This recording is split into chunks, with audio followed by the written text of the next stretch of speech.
everyone. Again, farmers have been doing their part. Tiene que We ver. now need to get the residents, You know, like you know that mobilized other in video helping of with this effort, is it because New this will York impact everyone. talking, Do you know if the or state has someone cut back on talking, the and they're like, "Oh, inspections why at are state always lines? talking about race?" And You know, then she's that's like, another because speculation, it is that, you know, pertains, the or because USDA like hasn't been as present in like because the like airports and whatnot, but you know, if relevant. you talk to the USDA, So that's that's how I not the feel. case. So, Like all of these things connect. But you know, anyway, I let think me there's mute probably myself. Let me multiple just finish reasons, getting but ready this, so like I y'all said, the can two do prevailing listening theories were the about weather we had this. this year and increased travel. I I appreciate you coming and making the presentation. It's a big deal. Yes, it is. I expect in the future, somebody will come and tell us exactly what's at risk, because my fellow council members, including myself, I can't tell you how many jobs could be at risk, but I can tell you it would make a big kick in the head if something like that were to happen to this city, let alone the county. Thank you.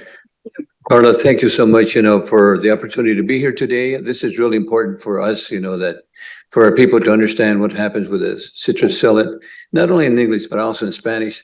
But one important thing that you said, how critical is this? Getting rid of, eradicating this insect, because a lot of our people this is their livelihood. This is where they work. This is money in the bank for them, So, but I want to thank you again for being here today. And I know that's important, that we all understand and how we can help here in Oxnard eradicate those insects. Reach Oxnard quickly. Yeah, very quick, because we're surrounded by a lot of ag, and we have a lot of our employees at work that could bring the fruit to them.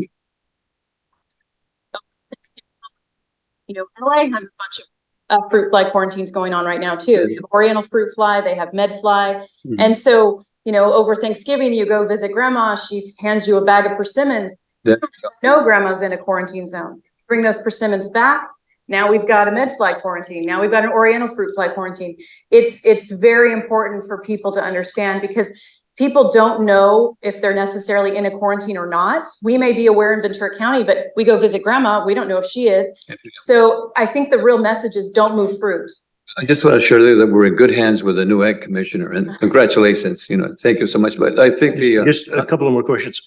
Do you plan to reach out to every city in the county and bring this? Because I think this is well worthwhile for every city to hear. Absolutely. I mean, we have already been trying. We did a press conference in Thousand Oaks. There's discussions we've been having several public meetings in Santa Paula.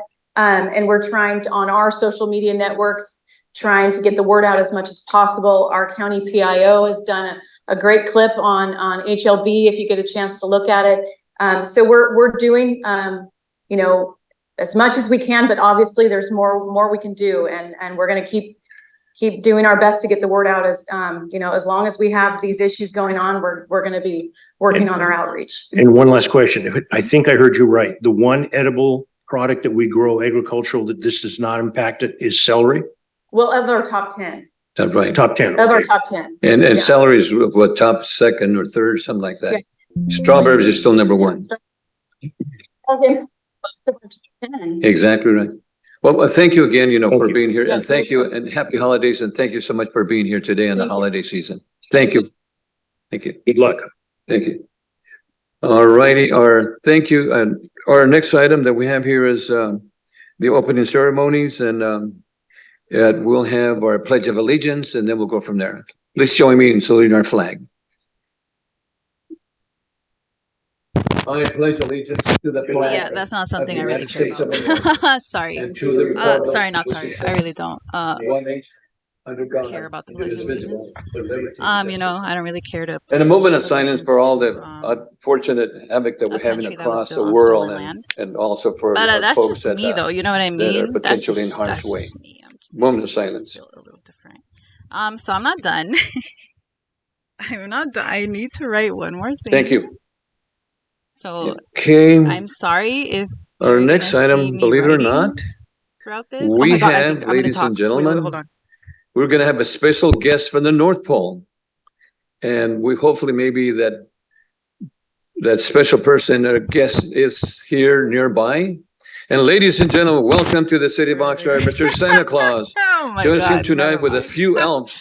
They're And I bringing hope out that this evening is Santa not too Claus, cold for never you, mind. Santa. Please put your together for, ¿Cómo la hacen de put your mamá? hands together for, La oops, let verdad. me see, it says on. So Hello? like Testing, I 1, was 2, saying, I 3. apologize if you kind No, of yeah, but see me. Santa, working on this welcome, thing. welcome to Oxnard. Is it too You're cold just out gonna there, see in or real time how I do how's the this, weather how out I there? write, how I Compared to the North Pole, pretty hot out here. disorganize or not Was there organize plenty my of parking thoughts. back So there in the parking currently I'm lot? working on the Tons of one it, that as I'm far as the talking eye can about. see. And I have a little note here to The all the little ones that are military group listening that tonight the and city council excited sided with. that you're here today.